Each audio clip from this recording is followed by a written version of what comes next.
Retirement can be exciting and scary. Today we're going to talk about the top 4 retirement worries and a couple of approaches on how to handle them. So the first thing we want to talk about as far as the top 4 retirement worries, the first one is outliving our savings. Longevity risk is what they call it. So basically means we're living longer, which makes it a little bit more challenging trying to make sure that we are set for the rest of our life when it is a completely unknown number.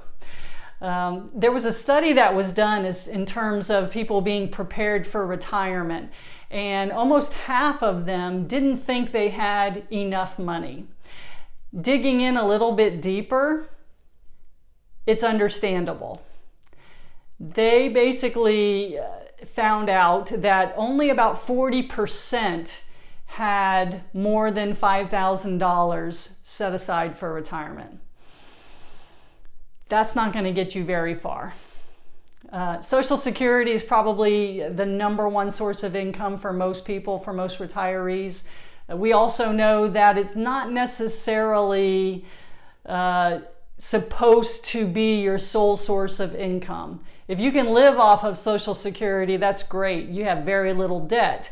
But in general, it's not intended to be your sole source of income.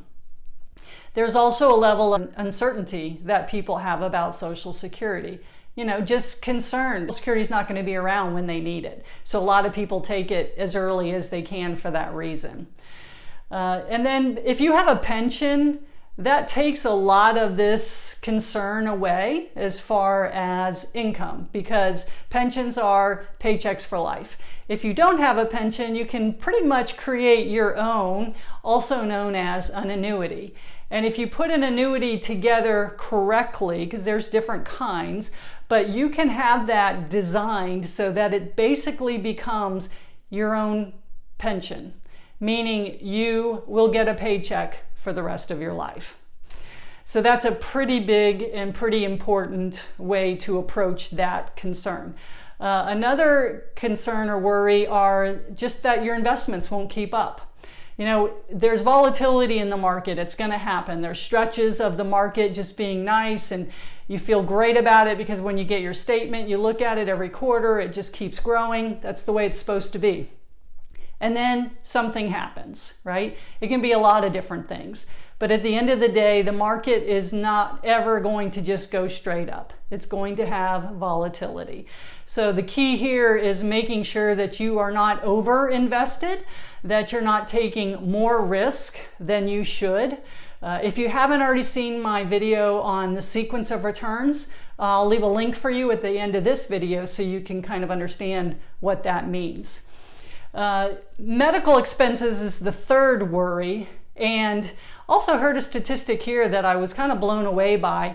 The average couple is expected to spend about $300,000 in medical costs in retirement until they pass away. That is a large amount of money. So what do you do about that? Well, there are types of life insurance that you can get that have a long-term care rider to it. So you can actually use some of the death benefit to help cover your costs. So that's one way to do it. You can also match out your HSA account if you have one. You need to have a high deductible insurance plan. If you don't know what an HSA is, I have a video on that one coming up, but that is a health savings account. So that's an option too to help cover some of those expenses. And then the fourth and final worry about retirement is death. And it's hard because oftentimes it's so unexpected. So for that, there are different areas that are going to be a huge issue. That would be obviously healthcare and hospice. Again, life insurance being a huge benefit to those that have it, that find themselves in this position as a widow or a widower. And I might also mention that if you have a couple and both of them are receiving Social Security, higher amount will continue on, but the lower amount will drop off. So you have a huge cut in income at the same time. Overall, retirement is going to be exciting, but there still is the fear of unknown. Now more than ever, retirement is far more than just a destination, but it's the beginning of a new journey. And that's what I want to help my clients with, is to enjoy that journey as much as possible. So if you haven't already subscribed to my channel, I'll say this one more time, please do so. And feel free to share this video with your friends. And I look forward to seeing you next time. Have a good one.